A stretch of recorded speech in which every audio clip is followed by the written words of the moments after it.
जय हिंद दोस्तों, मैं नवीन शर्मा आप सभी का स्वागत करता हूं। आशा करता हूं आप सब एकदम अच्छे हैं, एकदम बेहतरीन हैं। एक बार सारे प्यारे दोस्त बताएंगे आप सब कैसे हैं। उम्मीद करेंगे बहुत अच्छे होंगे, बहुत शानदार होंगे, जबरदस्त होंगे।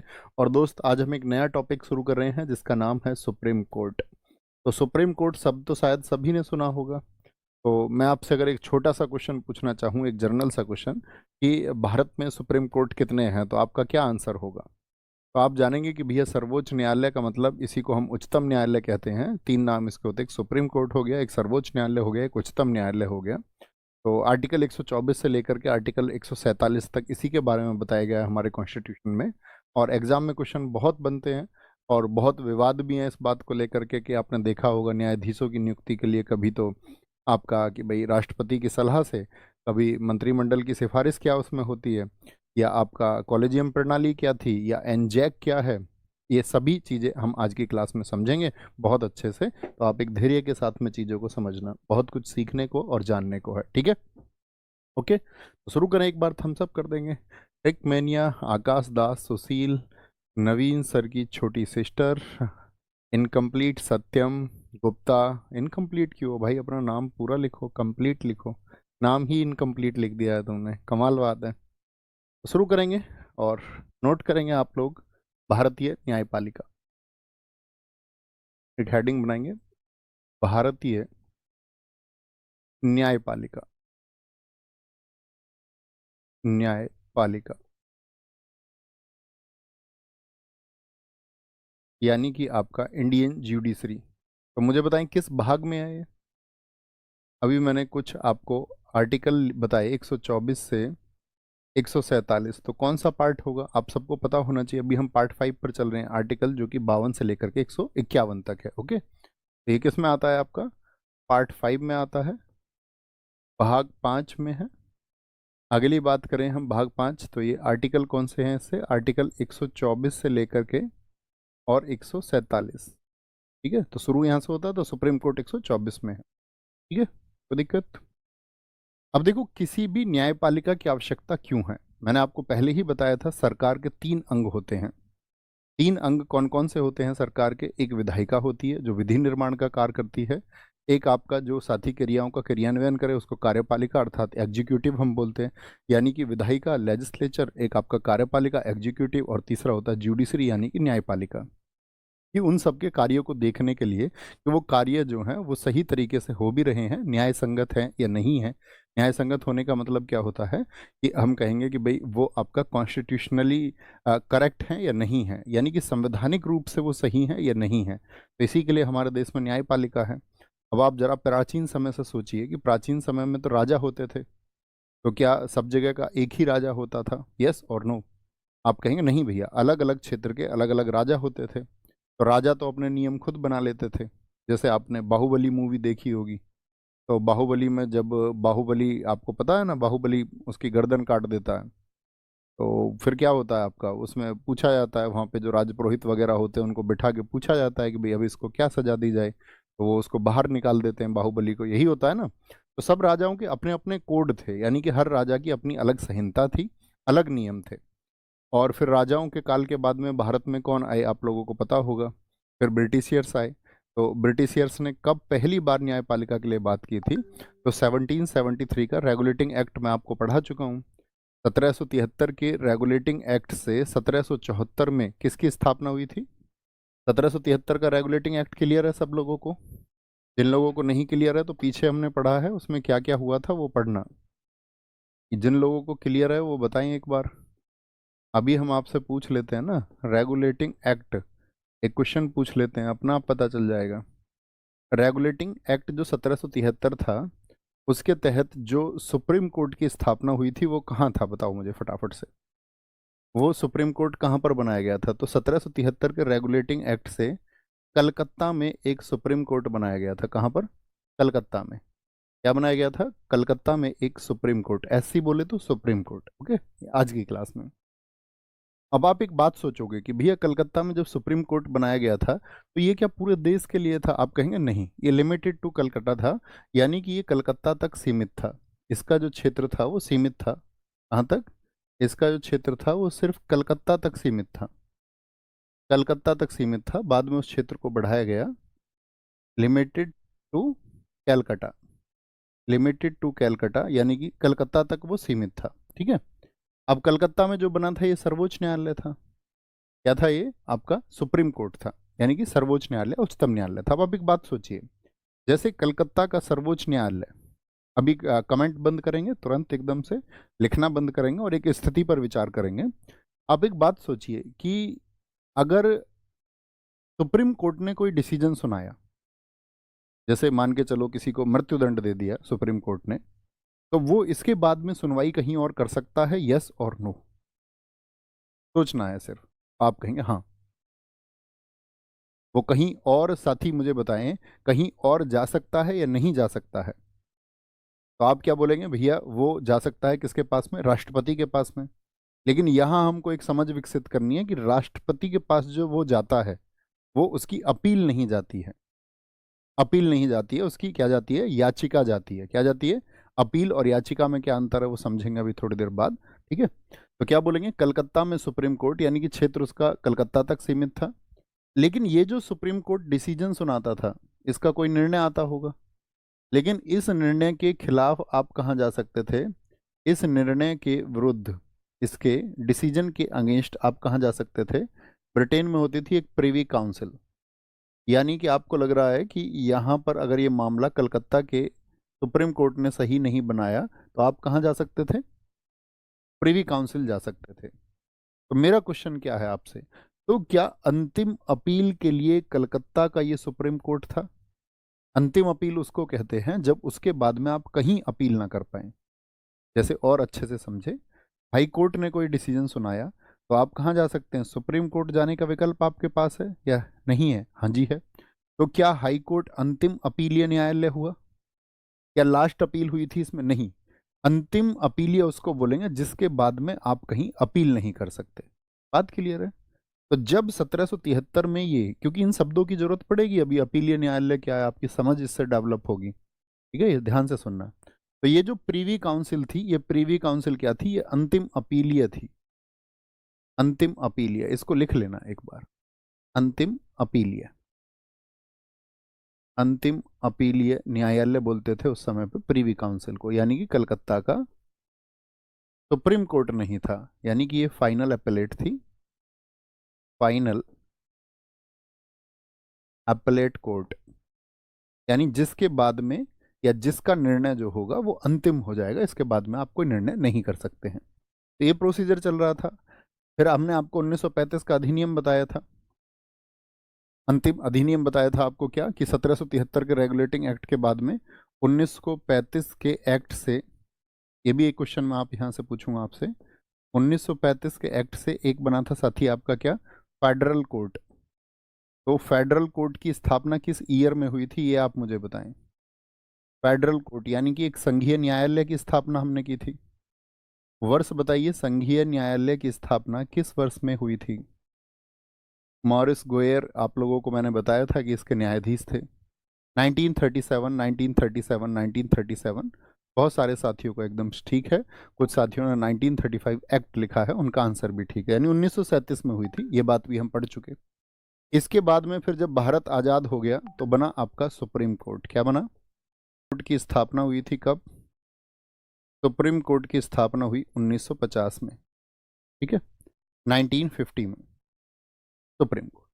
तो ये तो इस तरह से हमारा एक स्ट्रक्चर बना, न्यायपालिका हमारे यहाँ कैसे डेवलप हुई, राजाओं से होते हुए 1773 का रेगुलेटिंग एक्ट, उसमें जो सर्वोच्च न्यायालय मिला, उसके बाद में भी आप अपील कहाँ कर सकते थे? प्रिवी काउंसिल के पास जाकर। संघीय न्यायालय बनाया गया, फिर सुप्रीम कोर्ट बनाया गया। अब मेरा क्वेश्चन आपसे सुनिए ध्यान से, क्या है कि अब आप एक इमेज हमेशा मस्तिष्क में रखना कि सुप्रीम कोर्ट जो है हमारा, वो अंतिम अपीलीय न्यायालय है।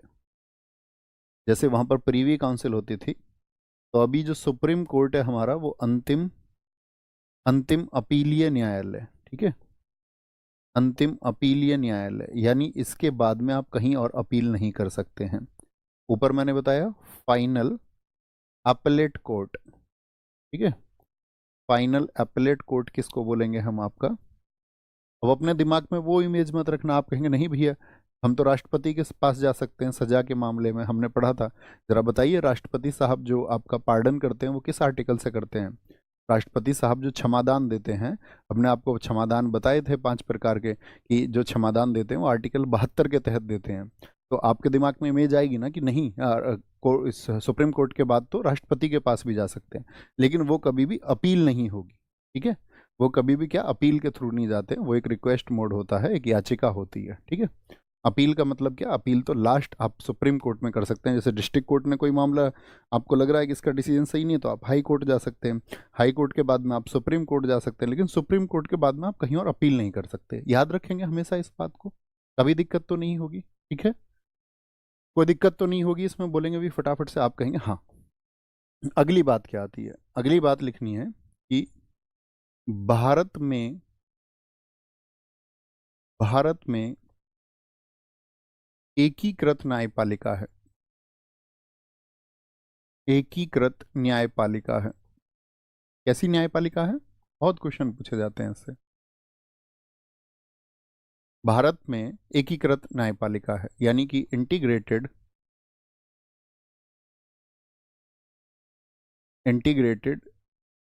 जुडिशरी,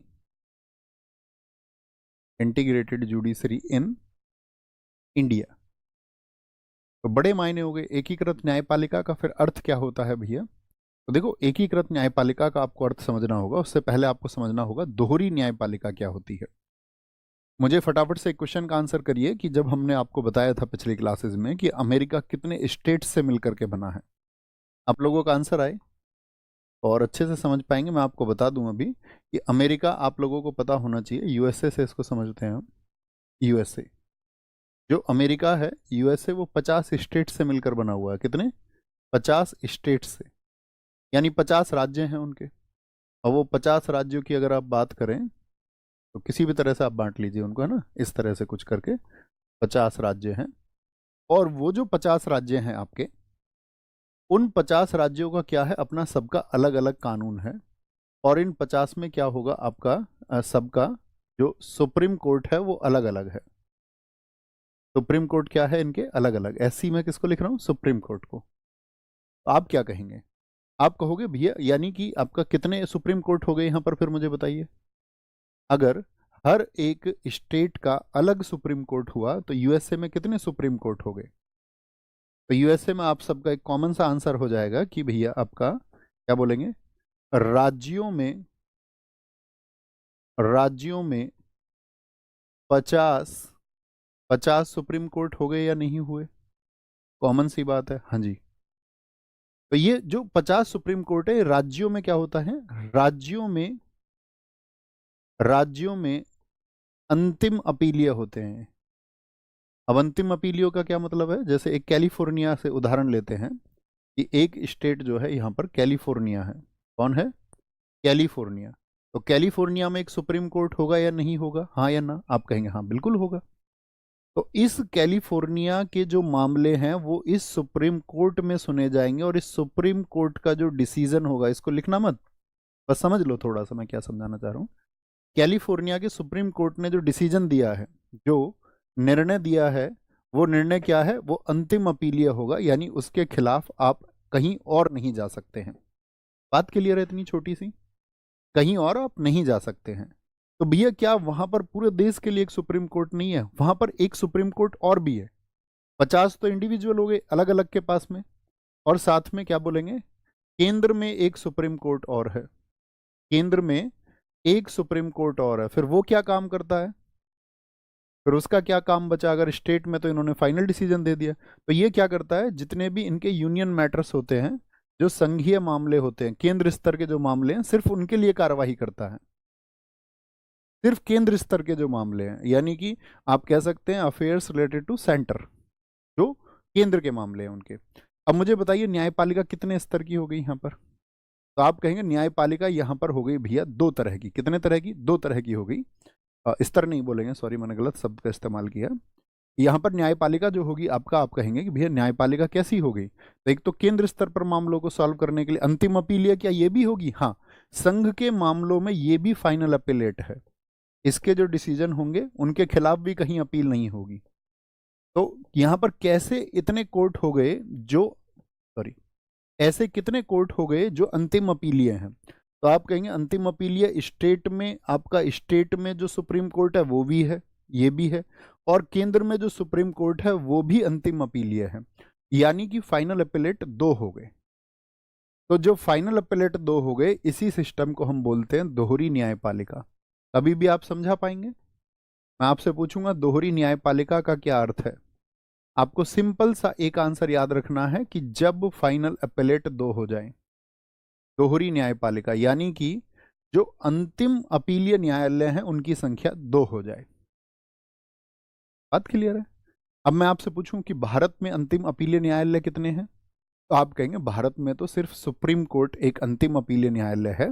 भारत में हाई कोर्ट जो स्टेट में है वो अंतिम अपीलीय नहीं है, क्योंकि हाई कोर्ट के खिलाफ आप सुप्रीम कोर्ट में जा सकते हैं। हाई कोर्ट के अगेंस्ट आप सुप्रीम कोर्ट में जा सकते हैं, उसके डिसीजन के अगेंस्ट आप सुप्रीम कोर्ट में जा सकते हैं, उसने जो निर्णय सुनाया है उसके लिए आप अपील कर सकते हैं सुप्रीम कोर्ट में।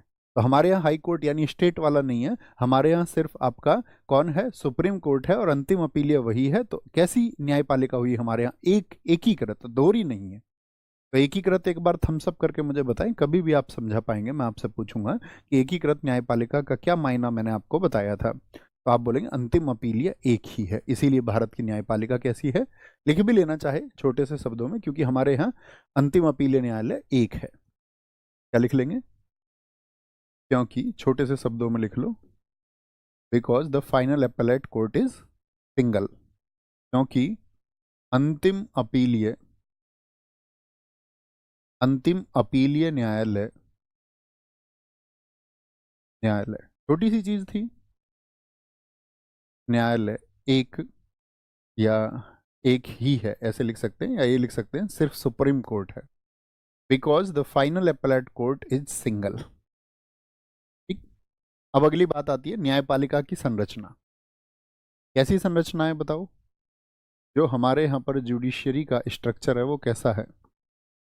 न्यायपालिका की संरचना, इससे बहुत बार क्वेश्चन बन जाता है। तो भारत में न्यायपालिका की जो संरचना है वो शंक्वाकार है। क्या है? शंक्वाकार है। ठीक है। और शंक्वाकार का मतलब क्या हो गया? Structure of judiciary in India, sorry,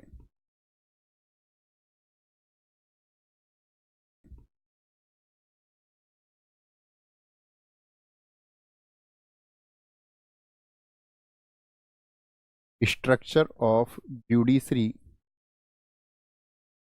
कैसा है?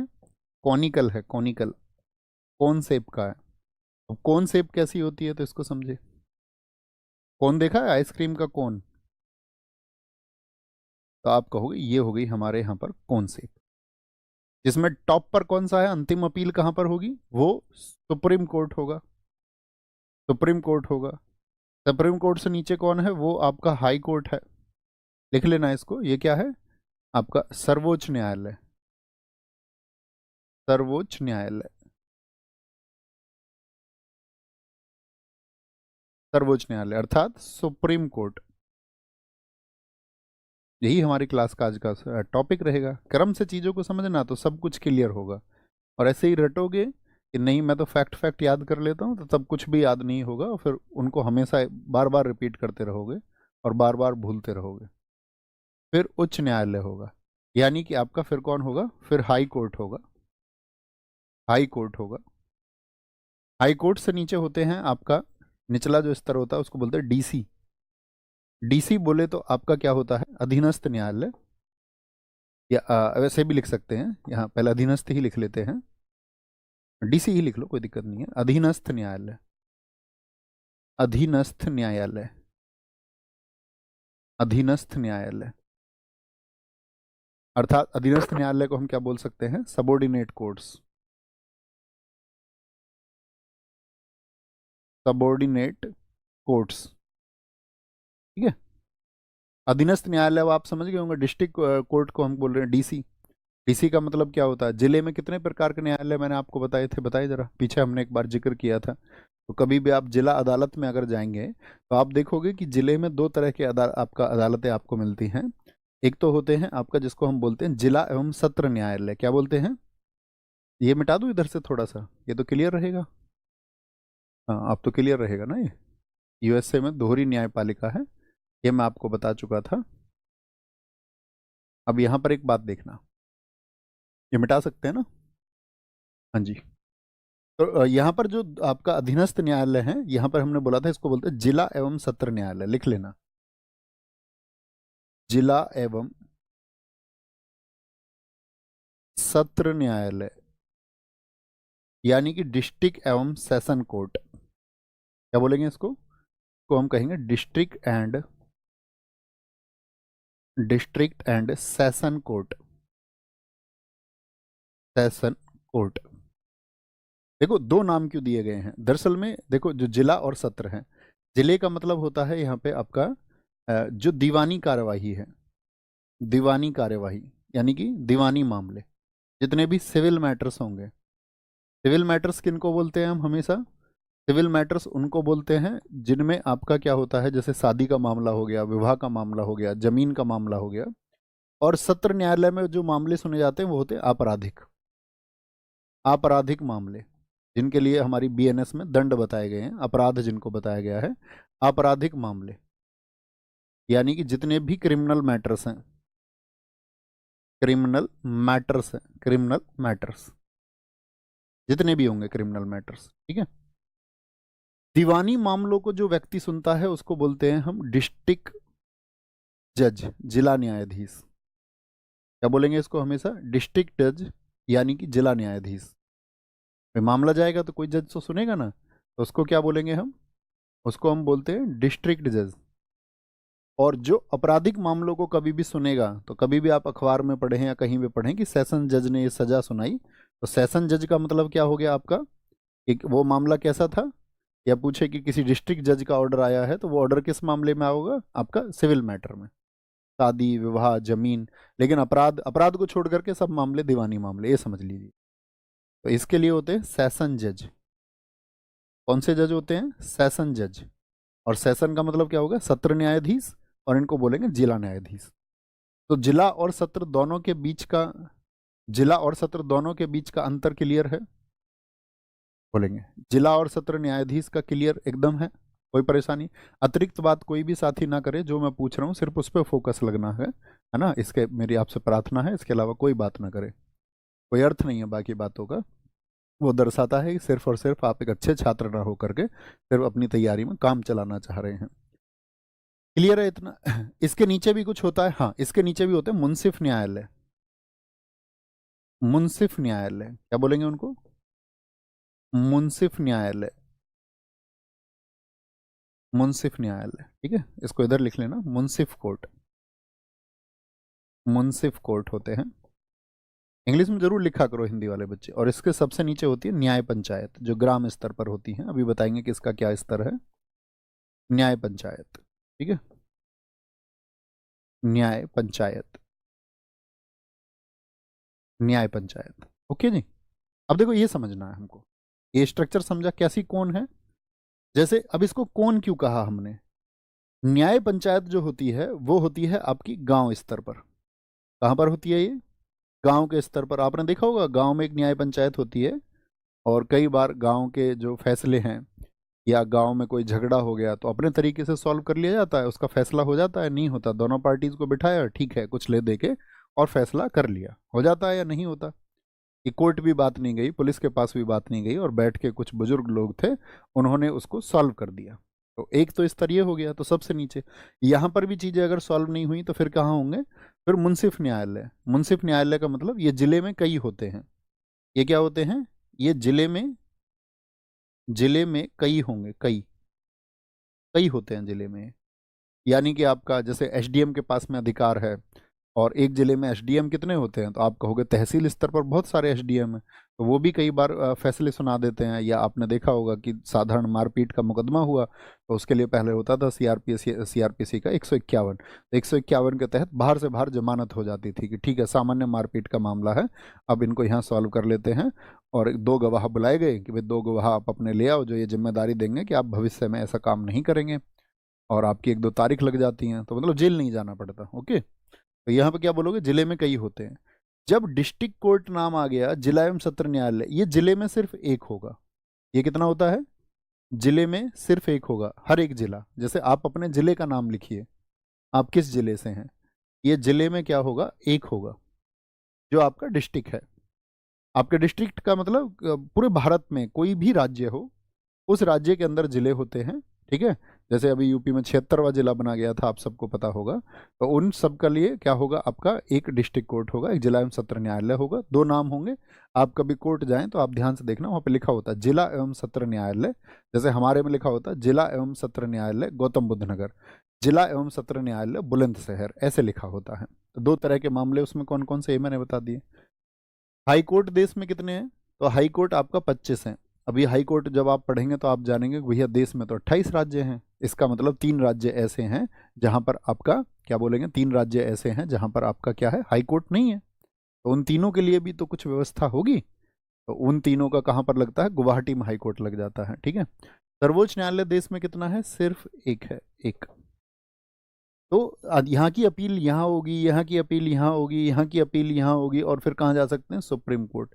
लेकिन ये क्या है, ये अंतिम अपीलीय है, इसीलिए उसको सर्वोच्च कहा गया है, इसीलिए उसको उच्चतम कहा गया है। उच्चतम, तम का मतलब क्या, इससे ऊपर कुछ नहीं है।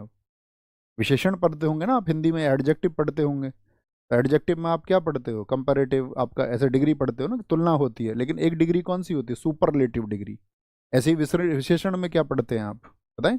तो जो तम अवस्था है, यानी कि आपका उसको क्या बोलेंगे हम, आपका कि उससे ऊपर कोई नहीं है, तो ये उच्चतम है।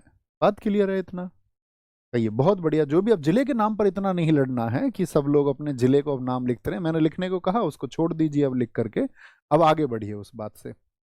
ये बात क्लियर है कि क्यों इसको हमने शंक्वाकार कहा, क्यों इसको हमने कौन सेप का कहा, और नीचे से मामले शुरू होकर के खत्म कहाँ होते हैं, सुप्रीम कोर्ट में। ये हमेशा आपको पता होना चाहिए।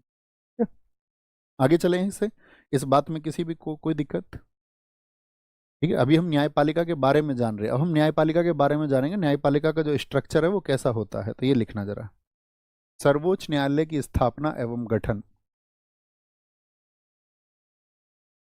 सर्वोच्च न्यायालय की स्थापना एवं गठन, बताओ जरा कब हुई थी इसकी स्थापना, स्थापना एवं गठन। देखो पीछे एक चीज थी, अभी मेरे दिमाग में आया एक बात, उसको भी समझो। जब हम चीजों को इस तरह से बांटते हैं तो इसको कैसा हम विभाजन कहेंगे, बताओ। जैसे मैंने बताया था, सरकार के अंगों को बांटते हैं आपका विधायिका में, कार्यपालिका में, न्यायपालिका में। ऐसे ही अगर चीजों को हम ऐसे बांट रहे हैं तो इसको क्या बोलेंगे, ये किस तरह का विभाजन है, कौन सा थी। अगर मैं नहीं भी बताता इस बात को आपको, जैसे मुझे अभी तो ध्यान आया, तब भी आप समझ पाएंगे चीजों को अगर ऐसे लेयर में बांटे तो। नहीं, गलत आंसर है एकदम से, पैरेलल नहीं बोल दें, पैरेलल नहीं बोल सकते, हॉरिजॉन्टल डिस्ट्रीब्यूशन होगा जी, हॉरिजॉन्टल डिस्ट्रीब्यूशन होगा, हॉरिजॉन्टल होगा। बहुत शानदार, यही मैं आपसे जानना चाह रहा था। ओके, फिर ठीक है। सर्वोच्च न्यायालय की स्थापना एवं गठन कब हुआ था बताओ। तो आप कहेंगे भैया क्या हमने कहा इसमें, establishment and establishment and formation of formation of supreme court, formation of supreme court कब हुआ था, 26 जनवरी 1950 को। 26 जनवरी 1950 को, ये हमने पहले भी बताया था आपको इस दिन क्या क्या हुआ था। 26 जनवरी 1950 की अगर हम बात करते हैं तो यहाँ पे एक चीज़ याद रख लेना, इसकी स्थापना तो इस दिन हो गई लेकिन बैठक इस दिन नहीं हुई थी। कभी भी आपसे पूछे तो ये डेट मत लिख देना। लेकिन जो फर्स्ट मीटिंग हुई थी, जो पहली बैठक हुई थी, फर्स्ट मीटिंग, पहली बैठक, वो कब हुई थी, 28 जनवरी 1950। ये हमेशा याद रख लेना, ओके, कि उसकी स्थापना 1950 में हुई थी। अच्छा, अब बात आती है हमारी किसकी, कि आर्टिकल 124 की। आर्टिकल 124(1) ये क्या कहता है, ये कहता है एक सर्वोच्च न्यायालय होगा, यानी ऐसा नहीं हो सकता कि सर्वोच्च न्यायालय ना हो। एक क्या होगा, एक सर्वोच्च न्यायालय होगा। There shall be a supreme court, ये जरूर होगा। There shall be a, there shall be a supreme court, supreme court. अब ये सुप्रीम कोर्ट होगा तो उसमें कुछ जजेस होंगे या नहीं होंगे। भाई कोर्ट का मतलब भी क्या है, कोई मामले की सुनवाई करेगा। तो कितने जजेस होते हैं मुझे बताओ। इसमें बहुत सारे क्वेश्चन पूछे जाते हैं कि जब शुरुआत में ये था, तो शुरुआत में जो आपका मूल संविधान था, यानी कि जो ओरिजिनल कॉन्स्टिट्यूशन था उसमें कितने जजेस थे? मूल संविधान में, यानी कि जो आपका ओरिजिनल कॉन्स्टिट्यूशन था उसमें कितने जजेस थे? तो आपको हमेशा याद रखना है टोटल 8 जजेस थे उसमें। तो एक तो उसमें चीफ जस्टिस ऑफ इंडिया थे और साथ में आपका 7, तो कुल मिलाकर के कितने थे? कुल मिलाकर के 8 थे। हमेशा याद रखेंगे इस स्ट्रक्चर को कि एक कौन थे? ये चीफ जस्टिस ऑफ इंडिया थे। सीजीआई का मतलब क्या है? लिख लेना, chief justice of India, Bharat के मुख्य न्यायाधीश। और 7 क्या थे? ये थे आपके अदर जस्टिस। अदर जस्टिस का मतलब अन्य न्यायाधीश आप लिखेंगे। तो कुल मिलाकर के कितने थे? 8 थे, chief justice of India and other justice. फिर क्या आज वर्तमान में आप देखोगे वर्तमान में कितने? तो आप कहेंगे एक मुख्य न्यायाधीश हैं और उनके अलावा कितने हैं? 33 अन्य न्यायाधीश है। तो यानी कुल मिलाकर के कितना? 34 जजेस हैं। अब जब 34 जजेस हैं आपके, तो वो कभी ना कभी तो बढ़े होंगे। तो कब कब बढ़ाए गए उनसे क्वेश्चन मिल जाता है, तो ये साइड में कहीं पर लिख लेना। पहली बार इनकी संख्या 1956 में बढ़ाई गई थी। ये 6 वाला रोल इसमें बहुत है। तो यहाँ पर 11 कर दिए गए थे। 11 का मतलब क्या है? 1+10 कर दिए गए थे। 1+10 कर दिए गए थे। और फिर इसके क्या बोलोगे? 1960 में ये कर दिए गए थे 14। तो 14 में कितना किया होगा बताना जरा। अब मैं आपसे जनरल पूछ रहा हूँ। फिर ये 76 में 18 किए गए थे, 1986 में किए गए, फिर 1986 में 26 किए गए थे, फिर 2008 में इनको 31 किया गया था और 2019 में कर दिया गया इनको 34। यानी कि वर्तमान में एट प्रेजेंट इनकी संख्या जो है वो कितनी है? वर्तमान में इनकी संख्या जो है वो 34 है। देखो ये याद रखना, 56 आपका एक वर्ष कौन सा है? 66 तो आया नहीं, तो 66 की जगह आ गया 60। ठीक है, क्या आ गया? 60 आ गया। फिर आपका 76, 86 ऐसे बढ़ाया गया। 14 का मतलब 1+13 याद रखेंगे हमेशा। और 34 का मतलब क्या है? 1+33। ये वर्तमान में न्यायाधीशों की संख्या है। अच्छा एक बात समझो अब जरा, जब न्यायाधीशों की संख्या आपका बढ़ाई जा रही है, क्या कहीं पर न्यायाधीशों की संख्या घटाई गई है? गौर करके मुझे बताइए। आप कहेंगे नहीं। तो मुझे एक बात बताओ कि न्यायाधीशों की ये संख्या बढ़ाने का अधिकार किसके पास में है? किसके पास में? कौन इनकी संख्या बढ़ा सकता है? तो दूसरी बात यहाँ पर लिख लेना कि न्यायाधीशों की संख्या, न्यायाधीशों की संख्या, न्यायाधीशों की चाहे संख्या की बात करें या उनके वेतन की बात करें या उनके अलाउंसेस की बात करें, भत्तों की बात करें, तो इसके लिए संसद के पास शक्ति है। किसके पास है? Parliament has the powers. संसद के पास शक्ति है। ओके, यानी हम कह सकते हैं parliament has the, parliament has the powers, has the powers to increase the number of judges, number of judges and their salaries, their salaries, allowances, etc, allowances etc, ये सब बढ़ाने का अधिकार उनके पास में है। ठीक है, कोई दिक्कत नहीं इतनी बात में। और अगली बात क्या की गई है यहाँ पर? अगली बात की गई है, आगे चलेंगे, जो हमारा न्यायालय है उसका स्थान कहाँ पर होगा बताओ? यानी उसका प्लेस कहाँ पर है? प्लेस है उसका दिल्ली में। कभी पूछे सुप्रीम कोर्ट का स्थान कहाँ पर है, तो आप कहेंगे दिल्ली में है, यानी कि आपका प्लेस इसका दिल्ली में है। ठीक है, लेकिन मतलब सुप्रीम को, इसका मतलब क्या है स्थान का? इसका मतलब है सुप्रीम कोर्ट की जो भी सुनवाई होंगी वो सब कहाँ पर होंगी? वो दिल्ली में होंगी। तो क्या कभी दिल्ली से बाहर उसकी सुनवाई नहीं हो सकती? तो आप सब लोगों को पता होना चाहिए, जब से भारत आज़ाद हुआ है तब से मतलब 1950 के अब तक सिर्फ 2 बार ऐसा हुआ है कि जो सुनवाई है वो दिल्ली से बाहर भी की गई हैं। तो जब दिल्ली से बाहर सुनवाई करनी पड़ी, जैसे श्रीनगर और हैदराबाद में 2 जगह सुनवाई करनी पड़ी थी आपका, सुप्रीम कोर्ट को अपनी बेंच वहाँ पर बैठ करके उसमें फैसले सुनाने पड़े थे। तो ऐसी स्थिति में परमिशन किससे लेनी होगी? तो आप याद रख लेना कि अन्य जगह भी हो सकती है with the permission of president, राष्ट्रपति के अनुमोदन से। तो अन्य जगह भी हो सकता है, लेकिन उसके लिए किसकी परमिशन होगी बताएंगे? अन्य जगह भी हो सकता है लेकिन उसके लिए किसकी परमिशन चाहिए बताएंगे? तो इसको लिख लेना, क्या बोलेंगे? क्या बोलेंगे? राष्ट्रपति के अनुमोदन से अन्य जगह भी। राष्ट्रपति के अनुमोदन से, अनुमोदन से अन्य जगह भी, अन्य जगह भी हो सकता है। Also at the other places, also at the other places with the approval of president. याद रखेंगे, ठीक है। आगे कोई दिक्कत, कोई परेशानी, आगे चलेंगे। क्या पूछा है बोलेंगे फटाफट से। बहुत बढ़िया। With the permission of president, Kajal एकदम से ठीक आपने लिखा है। एक राज्य में एक हाई कोर्ट होता है क्या? एनसीसी बॉय पूछ रहे हैं। बेटा धैर्य रखो थोड़ा सा, अभी जानेंगे जब हाई कोर्ट पढ़ेंगे, आर्टिकल 214 को पढ़ेंगे तब जानेंगे इस बात को। अभी मैंने एक्सप्लेन भी किया था ना, अन्य बातें नहीं, तो ये तो अन्य बात होगी। आर्टिकल 124(3), अभी 2 को नहीं पढ़ना है। 2 को क्यों नहीं पढ़ना है अभी बताएंगे कि 2 का क्या महत्व है, 2 को अलग से क्यों पढ़ना है। पहले राष्ट्र उनको जजेस को अपनी जगह पे बने रहने दो। जजेस कौन होंगे? न्यायाधीशों की योग्यताएं,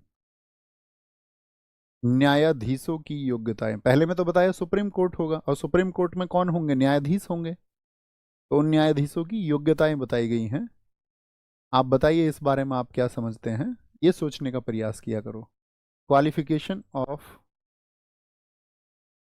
क्वालिफिकेशंस ऑफ जजेस क्या होंगी? तो पहली तो सामान्य सी शर्त कि भाई विदेशी व्यक्ति भारत का जज नहीं बन सकता, है ना। क्या बोलेंगे? पहली बात तो, पहली शर्त क्या है? भारत का नागरिक हो, should be a citizen of India, Bharat का नागरिक होना चाहिए। नागरिक हो, इसको तो लिख ही सकते हैं आसानी से, कितनी बार लिख सकते हैं, should be a citizen of India. दूसरी शर्त क्या है कि हाई कोर्ट में 5 वर्ष तक न्यायाधीश हो। 5 वर्ष तक क्या हो? वो आपका न्यायाधीश, न्यायाधीश। न्यायाधीश बोले तो जज होना चाहिए वो, कहाँ पर? किसी हाई कोर्ट में। हाई कोर्ट में, हाई कोर्ट का मतलब क्या है यहाँ पर? उच्च न्यायालय। उच्च न्यायालय कहाँ पर होते हैं मैंने बताया? हर स्टेट में होगा, जरूरी नहीं है सभी स्टेट में हो, क्योंकि भारत में जैसे कि अभी 25 मैंने आपको बताए थे। तो हाई कोर्ट में क्या होना चाहिए? 5 वर्ष तक जज हो। लेकिन देखो शर्त क्या है। अब मैंने एक बात आपको बताई थी पीछे क्लासेस में, आपको याद हो, कि क्या वो एक ही हाई कोर्ट में 5 वर्ष तक होना चाहिए या अलग अलग हाई कोर्ट में हो तो भी चल जाएगा? पीछे हमने इस स्थिति पे बताया था कि कहीं भी ऐसी स्थिति आएगी तो आप कहेंगे हाँ, जरूरी नहीं है कि सिर्फ और सिर्फ दिल्ली में ही वो 5 वर्ष हो सकता है दिल्ली हाई कोर्ट में उसके 3 साल हुए हों, और 2 साल वो आपका कहाँ पर, आप कह सकते हैं यूपी के हाई कोर्ट में रहा हो, यूपी का हाई कोर्ट में रहा हो, तो अलग अलग हो सकता है, कोई दिक्कत नहीं है। लेकिन ऐसे होना चाहिए कि वो लगातार हो। क्या स्थिति बताई गई है यहाँ पर कि वो अगर जज है तो लगातार हो, यानी कंटिन्यू प्रैक्टिस में होना चाहिए, कंटिन्यूअसली होना चाहिए, कंटिन्यूअसली। ऐसा नहीं हो कि उसने पता चला कि भाई 6 महीने वो जज रहा था और फिर 1 साल उसने कोई और प्रोफेशन कर लिया, कोई बिजनेस वगैरह वो अपना करने लगा, और फिर वो जज के लिए फिर वापस आ गया, है ना। तो उसने क्या बोला कि वो एक कंटिन्यूअस वे में होना चाहिए, एक लगातार होना चाहिए। दूसरी क्या है? हाई कोर्ट में 5 वर्ष तक न्यायाधीश। दूसरी क्या है? हाई कोर्ट में 10 वर्ष तक अविधिवक्ता। हाई कोर्ट में 10 वर्ष तक, 10 वर्ष तक अधिवक्ता हो। अधिवक्ता का क्या मतलब हो गया आपका? एक एडवोकेट हो, एडवोकेट हो। तो एडवोकेट भी बन सकता है क्या सुप्रीम कोर्ट में जज? हाँ, 10 वर्ष तक उसका लगातार प्रैक्टिस होना चाहिए। लगातार मीन्स वो कंटिन्यूसली होना चाहिए। जैसे आप एक महिला न्यायाधीश का नाम सुनते होंगे, आगे चल के आप जानोगे, मैं ही बताऊंगा आपको, इंदु मल्होत्रा। तो इंदु मल्होत्रा सुप्रीम कोर्ट में एक ऐसी जज बनी है जो वकालत से गई हैं, ठीक है।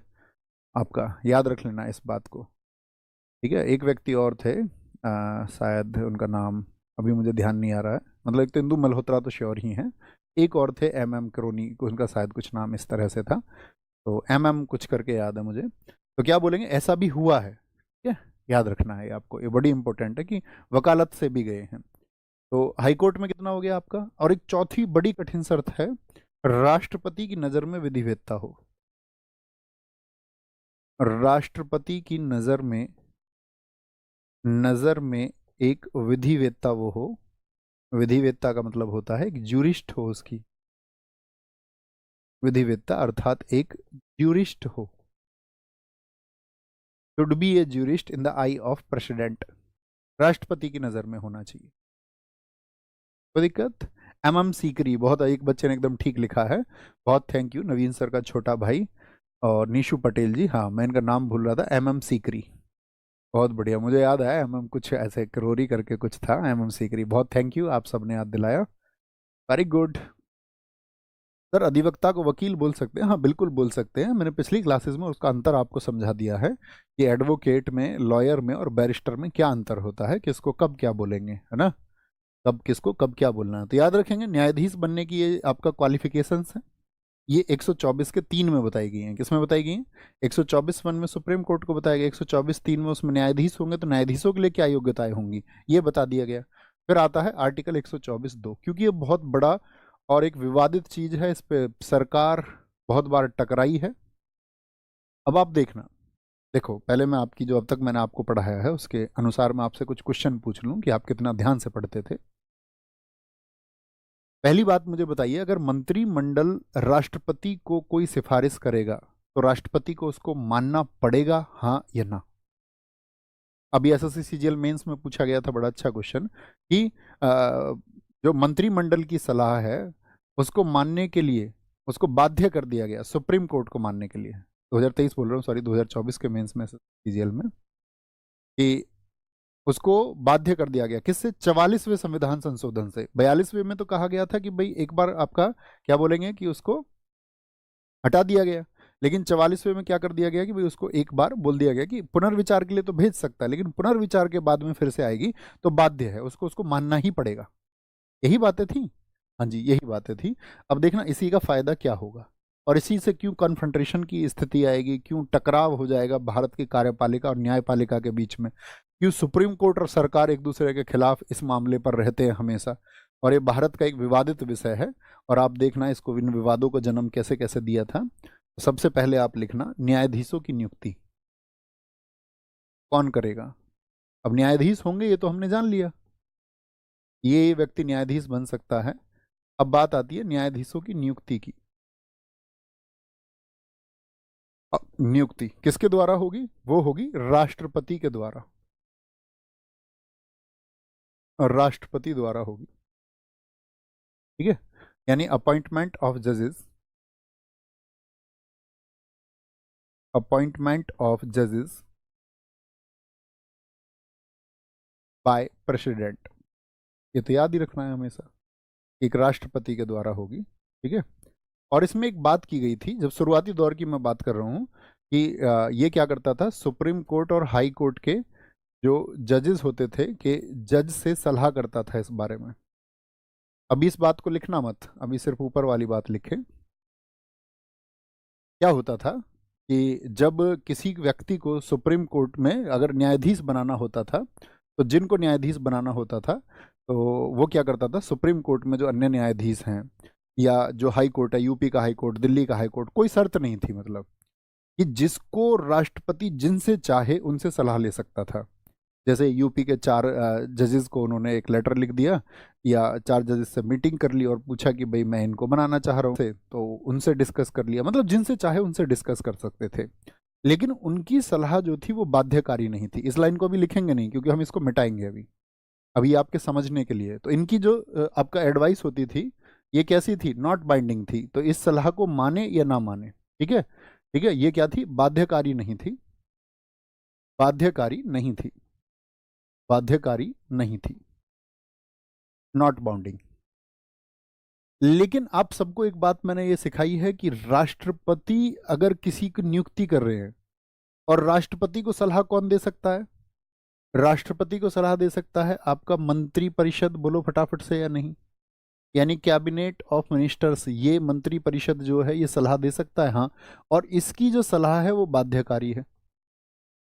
तो मुझे एक छोटा सा मैं चीज आपसे समझना चाह रहा हूं कि हमारे यहाँ पर भाई इसको तो हम क्या बोलेंगे, मंत्री परिषद, यानी कि ये तो एग्जीक्यूटिव हो गई, ठीक है, एग्जीक्यूटिव हो गई, आपका कार्यपालिका हो गई, या इसको आप कह सकते हैं मंत्री परिषद को आप कि ये विधायिका आप इसको बोल दें, इसमें कुछ लोग जो विधान निर्माण काम कर रहे हैं। ये क्या है? ये हमारी ज्यूडिशरी है, ये क्या है? ये ज्यूडिशरी है, ठीक है। और ये क्या है, इसको विधायिका में आप रख लीजिए, लेजिस्लेचर में आप रख लीजिए। तो कौन पावरफुल हुआ ये मुझे बताओ एक बार, आपकी नजर में कौन पावरफुल है अभी तक की स्थिति में? मतलब भाई जिसकी सलाह बाध्यकारी है और मंत्री परिषद सलाह देगी, यानी कि लेजिस्लेचर, विधायिका प्रभावशाली हुई या नहीं हुई? यानी कि भाई जो हमारी जुडिशरी है उसके पास तो सिर्फ एडवाइस करेगी वो तो, और उसकी एडवाइस को माना जाए या ना माना जाए, यानी फिर तो कोई फायदा ही नहीं हुआ। सलाह मान ली जाए तो ठीक है, लेकिन उसकी सलाह तो माननी ही पड़ेगी। और वो ये कहेंगे कि भाई इन दो व्यक्तियों को जज बनाना है, मंत्री परिषद ने सिफारिश की दो व्यक्तियों को जज बनाना है, तो सुप्रीम कोर्ट को तो मानना पड़ेगा। तो यानी कि न्यायपालिका पर दबाव हो गया किसका? जुडिशरी पर किसका प्रेशर क्रिएट हो गया? तो आप कहेंगे भैया ये यहाँ पर आपका प्रेशर क्रिएट हो गया किसका? आपका विधायिका का। तो एक कन्फ्रंटेशन नहीं हो गया। हमने कहा कि न्यायपालिका तो स्वतंत्र होनी चाहिए। अगर आप सही मामले में न्याय चाहते हैं तो न्यायपालिका कैसी होनी चाहिए? वो इंडिपेंडेंस जुडिशरी होनी चाहिए, एक स्वतंत्र न्यायपालिका होनी चाहिए, हाँ या ना? आप कहेंगे हाँ बिल्कुल, तो उस पर तो ये प्रभाव नहीं होना चाहिए। तो यही चीज जन्म देती है इन दोनों के बीच के कन्फ्रंटेशन को, इनके दोनों के बीच के टकराव को।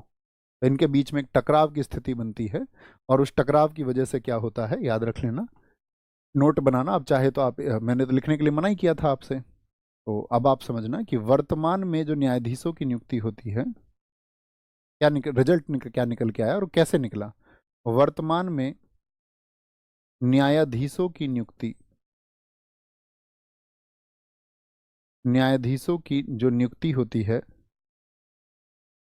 नियुक्ति होती है वो कॉलेजियम प्रणाली से होती है। किससे होती है? कॉलेजियम प्रणाली से। अब ये कॉलेजियम प्रणाली क्या है जी? धीरे धीरे समझते रहेंगे क्यों इसका जन्म हुआ, ये भी हमें समझना है। एट प्रेजेंट अपॉइंटमेंट ऑफ जजेस, एट प्रेजेंट अपॉइंटमेंट ऑफ जजेस, अपॉइंटमेंट ऑफ जजेस थ्रू कॉलेजियम, थ्रू कॉलेजियम, कॉलेजियस नहीं, कॉलेजियम, थ्रू कॉलेजियम सिस्टम, एक कॉलेजियम प्रणाली से। अब देखो कॉलेजियम प्रणाली के बारे में संविधान में कहीं जिक्र नहीं है, 1993 में इसको हमने अपनाया था, कैसे अपनाया था उसके बारे में भी जानेंगे। अब दरअसल में कॉलेजियम प्रणाली क्या होती है इसको समझना, नोट करना, एक अच्छे से लाइन से समझेंगे, लिखना ऐसे। मुख्य न्यायाधीश को तो राष्ट्रपति नियुक्त कर देते हैं, उसके बारे में भी बात करेंगे। मुख्य न्यायाधीश के अतिरिक्त, मुख्य न्यायाधीश के अतिरिक्त, अतिरिक्त अन्य न्यायाधीशों की नियुक्ति में, किसकी नियुक्ति में? अन्य न्यायाधीशों की संख्या कितनी होती है सुप्रीम कोर्ट में, जरा बताएं।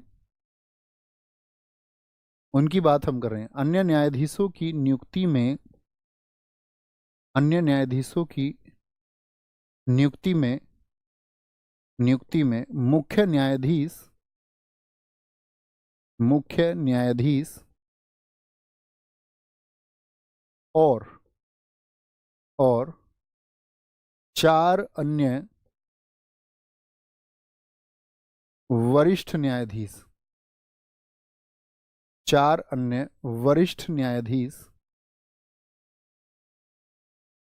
वरिष्ठ न्यायाधीश की सलाह पर कैसे नियुक्ति होगी?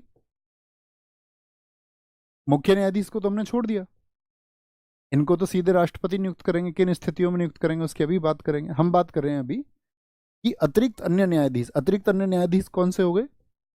यानी कि जो बाकी के 33 आपका जजेस हैं उनकी नियुक्ति में मुख्य न्यायाधीश यानी कि चीफ जस्टिस ऑफ इंडिया और साथ में 4 अदर सीनियर जजेस, इनसे एडवाइस लिया जाएगा। क्या होगा इनसे? इनसे एडवाइस लिया जाएगा। कोई दिक्कत, कोई परेशानी है इस बात में? लिखने की जरूरत तो नहीं है इसको, इंग्लिश में आप समझ गए होंगे। चीफ जस्टिस के अलावा हम बात कर रहे हैं कि अन्य न्यायाधीशों की नियुक्ति में, लिख ही लीजिए क्या बोलेंगे, in the appointment of, in the appointment of जजेस other than, other than chief justice of India, other than chief justice of India, the advice of chief justice and other senior जजेस, इसके आधार पर। अब देखो क्या होगा दरअसल में, इसी को हम बोलते हैं कॉलेजियम। नोट कर लेना, यही क्या है, यही हमारी कॉलेजियम प्रणाली है। यही क्या होगी हमारी कॉलेजियम प्रणाली, यही है, इसी को हम कॉलेजियम बोलते हैं। यही हमारी क्या है, एक कॉलेजियम सिस्टम है। ओके, क्या है ये, यही कॉलेजियम सिस्टम है। तो कितना बताया मैंने कॉलेजियम सिस्टम में आपको? मैंने कहा कि एक तो होंगे, ऐसे आसान से शब्दों में लिख सकते हैं आप, कॉलेजियम में क्या होता है, कॉलेजियम प्रणाली किसको बोलते हैं? एक तो होंगे हमारे चीफ जस्टिस ऑफ इंडिया, और साथ में होंगे आपके चार, क्या होंगे, अदर जस्टिस, यानी कि अदर भी कैसे होंगे, अन्य वरिष्ठ होंगे, अदर सीनियर जजेस होंगे। और ये सीनियर जजेस कहाँ से होंगे? सुप्रीम कोर्ट से ही होंगे। होंगे ये सुप्रीम कोर्ट के, और चीफ जस्टिस ऑफ इंडिया ये तो होंगे ही सुप्रीम कोर्ट के। ओके, ये कॉलेजियम है। अब आप एक बात सोचिए कि कॉलेजियम के लिए क्या शर्तें बताई गई हैं। कॉलेजियम के लिए क्या शर्तें बताई गई हैं आपका? तो यहाँ पर शर्त बताई गई है कि भाई जो मुख्य न्यायाधीश है वो तो होना ही चाहिए उस व्यक्ति के जिसको आप जज बनाना चाह रहे हैं उसके फेवर में। साथ में इन चारों में से होना चाहिए बहुमत। इन चार का बहुमत कैसे निकल के आएगा बताएंगे? इन चार का बहुमत यानी यहाँ पर इनकी भी मेजोरिटी से, ऐसा नहीं है कि कोई मना कर रहा है या कोई हाँ कर रहा है, तो उन्होंने बोल दिया कि भाई मेजोरिटी देख लीजिए, मेजोरिटी। तो चार में से अगर हमको मेजोरिटी देखनी है तो कितने लोगों पर मेजोरिटी बन जाएगी? बहुत सारे साथियों ने कहा आपका 3 पर बन जाएगी, 3 पर बन जाएगी, 3 पर बन जाएगी, 2+1। बहुत शानदार समझ आप सब लोगों की है, वेरी गुड वेरी गुड। यानी कि मेजोरिटी के लिए कितने लोग चाहिए यहाँ पे? 3 जजेस चाहिए। मेजोरिटी कितने जजेस पर होगी? 3 जजेस पर होगी। पहली शर्त तो ये हो गई। दूसरी शर्त क्या बताई गई कि मान के चलो इन चार में से कोई दो ये कहते हैं नहीं इस व्यक्ति का तो नाम जाना ही नहीं चाहिए, तो कम से कम 2 लोगों का समर्थन उनके नाम के लिए होना चाहिए। कि नाम भी, जैसे कुछ नाम आएंगे ना कि भाई ये कुछ नाम है, इनको अभी जजेस बनाया जाए या नहीं बनाया जाए, तो वो देखेंगे उन नाम को। अगर 2 लोगों ने ये बोल दिया कि नहीं इनके नाम नहीं जाने चाहिए, तो उनके नाम जाते ही नहीं है। ठीक है, तो ये एक प्रोसीजर है, और ये जो प्रोसीजर है ये इनको फॉलो करना पड़ेगा। इसी को बोलते हैं कॉलेजियम। लेकिन कॉलेजियम ने अपना एक नाम सुझा दिया, उन्होंने कहा कि एक्स व्यक्ति को ये अभी जज बनाया जाए, या वाई व्यक्ति को या जी व्यक्ति को जज बनाया जाए। इसको जी बोलते हैं, जेड मत बोला करो, है ना, जी। बाइक आती है ना एफ जेड, एफ जेड नहीं होती, क्या होती है? F G. सीबी जेड नहीं होती, सीबी जी। ऐसी एक्स वाई जेड मत बोला करो, बोलते ना बहुत बार एक्स वाई जेड लोग आ गए, हम एक्स वाई जी, क्या सही तरीका? एक्स वाई जी। तो इन्होंने कहा एक्स वाई जी लोगों को जो है 3 न्यायाधीशों की जरूरत थी। इन्होंने कहा 3 न्यायाधीश होने चाहिए। तो इनकी नियुक्ति कौन करेंगे? तो नियुक्ति तो हमेशा कभी ये मत सोच लेना ये लोग मिलकर कर देंगे, तो क्या बोलेंगे, इनकी जो रिपोर्ट आएगी उस रिपोर्ट को कौन करेंगे? आपका राष्ट्रपति। तो इनकी रिपोर्ट पर जो नियुक्ति होती है वो राष्ट्रपति द्वारा होती है, नियुक्ति राष्ट्रपति द्वारा होगी। और राष्ट्रपति साहब को लगा कि इन्होंने प्रोसीजर को फॉलो नहीं किया है, यानी अपॉइंटेड बाय प्रेसिडेंट होगा। Appointed by president. और राष्ट्रपति साहब को ये लगा कि इन्होंने प्रोसीजर को फॉलो नहीं किया है, प्रोसीजर को फॉलो नहीं किया है। यानी कि प्रोसीजर कैसे कि 2 लोग उनके नाम को मना कर रहे थे, फिर भी नाम भेज दिया गया चीफ जस्टिस ऑफ इंडिया के द्वारा, या बहुमत नहीं था, तो वो क्या करेंगे, इस बात को नहीं मानेंगे। अब मुझे बताइए, अभी तक जो नियुक्ति थी वो मैंने कहा था कि भाई राष्ट्रपति साहब को सलाह माननी पड़ती थी, सलाह माननी पड़ती थी आपका किसकी? मंत्री परिषद की। लेकिन कॉलेजियम ये लागू हुआ 1993 से, कब से? 1993 से। तो अभी किसकी पावर आपको दिख रही है यहाँ पर? मुझे बताइए पावर किसकी बढ़ी है? तो आप कहोगे भैया रिपोर्ट कौन लोग दे रहे हैं राष्ट्रपति को, और सही तरीके से रिपोर्ट दे रहे हैं, तो चीफ जस्टिस ऑफ इंडिया ये भी जुडिशरी का पार्ट है, न्यायपालिका का हिस्सा है। अन्य वरिष्ठ न्यायाधीश हैं 4, ये भी किसका? जुडिशरी का हिस्सा है या नहीं है? न्यायपालिका का हिस्सा ये है या नहीं है? या क्या कहीं पर विधायिका का कोई रोल बचा है? मंत्री परिषद का कोई रोल बचा है? मुझे बताइए, क्या मंत्री परिषद का कोई योगदान है न्यायाधीशों की नियुक्ति में? तो आप कहेंगे नहीं, यानी न्यायपालिका स्वतंत्र हो गई या नहीं हुई? यानी कि कॉलेजियम प्रणाली ने हमारी न्यायपालिका को स्वतंत्र बनाया, बहुत मजबूत बनाया। जैसे मान के चलो कोई व्यक्ति कल जज बनने वाला था, तो उस पर मंत्री जी फोन करते, मंत्री जी ये कहते कि भाई हम तो तुम्हारे नाम की सिफारिश नहीं करेंगे, तुम्हें ये फैसला इस तरीके से सुनाना है, तो उनके ऊपर भी प्रेशर रहता था। अब पता चल गया कि नहीं, मंत्री जी का अब जो प्रेशर है वो नहीं काम करेगा, पार्टियों का प्रेशर काम नहीं करेगा, तो न्यायपालिका कैसी हो गई? स्वतंत्र हो गई। ठीक है, स्वतंत्र हो गई। ओके, दिखाएं क्या कह रहे हैं साथी। हाँ भैया, एनटीपीसी का एग्जाम पास आ गया है, प्रैक्टिस सेट कब से आएंगे? आपने बोला था, सॉरी भैया, गुस्से वाली इमोजी, इनको डिलीट कर दो, मुक्ति दे दो तुरंत। और ये हमारा गुस्सा है, अब बताओ किसका गुस्सा खतरनाक है? ये पढ़ो, जो पढ़ा रहा हूँ उसको पढ़ो। ठीक है, प्रैक्टिस सेट करवाते करवाते मैं 1000 बार प्रैक्टिस सेट करवा चुका हूँ तुमको। कोई नया बच्चा आता है, फिर उसको करना है, फिर उसको करना है। ठीक है, आप उसके लिए कर लीजिए नायक प्लस विजेता। ये मैं आपको अभी सजेस्ट कर देता हूँ, नायक प्लस विजेता कर लो। ठीक है, और उसके बाद में आपके जो एफर्ट्स हैं उस तरीके से लगाते रहिए, काम बन जाएगा आप। एनफ है वो, मोर देन एनफ। यहाँ पर आए अगली बात पर। यहाँ पे बात समझ गए? इस बात में कोई दिक्कत? अब देखो ये हुआ क्या था, मैं आपको थोड़ा सा बैकग्राउंड पीछे लेके चलता हूँ। अब बात आई कि भैया ये तो बात ठीक थी, अन्य न्यायाधीशों की नियुक्ति हो गई, ये बात आपने हमको बताई। आपने कहा मुख्य न्यायाधीश के अतिरिक्त, तो फिर मुख्य न्यायाधीश कौन होंगे? ये भी तो क्वेश्चन आपके दिमाग में आएगा। तो एक बात लिखना है यहाँ पर, जो चीफ जस्टिस ऑफ इंडिया होते हैं वो सामान्यतः सामान्यतः सबसे सबसे वरिष्ठ होते हैं। क्या होते हैं वो? सबसे ज्यादा सीनियर होते हैं। जर्नली द द सीनियर क्या होते हैं? वो सबसे ज्यादा वरिष्ठ होते हैं, सबसे वरिष्ठ होते हैं। अब क्योंकि देखो संविधान ने नहीं बताया, इसीलिए हमने कहा सामान्यतः। सामान्यतः। अब देश के पहले प्रधानमंत्री कौन थे? नेहरू जी। तो इस परंपरा को भाई, जब कोई चीज संविधान में नहीं है तो वो सीधी सी बात है, वो एक परंपरा के माध्यम से आई होगी। ठीक है, तो इसके लिए आपका नेहरू जी ने एक परंपरा बनाई थी। नेहरू जी ने कहा कि जो भी व्यक्ति सुप्रीम कोर्ट में, जो सारे लोग हैं, भाई शुरुआत में तो 8 ही लोग थे, 1+7, तो उन्होंने कहा इनमें से जो भी सबसे ज़्यादा सीनियर हो जाएगा, और आपका एज आप जानते हैं, अभी एज हम आपको लिखाएंगे, 65 तक की आयु तक आप सुप्रीम कोर्ट में आपका न्यायाधीश रह सकते हैं। कितनी एज तक? 65। तो उन्होंने कहा जो सबसे ज़्यादा एज का होगा। लेकिन एक बार क्या हुआ 1964 में, नेहरू जी के टाइम पर, याद रख लेना बैकग्राउंड, इसको नोट करना चाहें तो आप लिख सकते हैं। तो नेहरू जी के टाइम पर 1964 में एक जफर इमाम थे, इनकी एज सबसे ज़्यादा थी, जफर इमाम।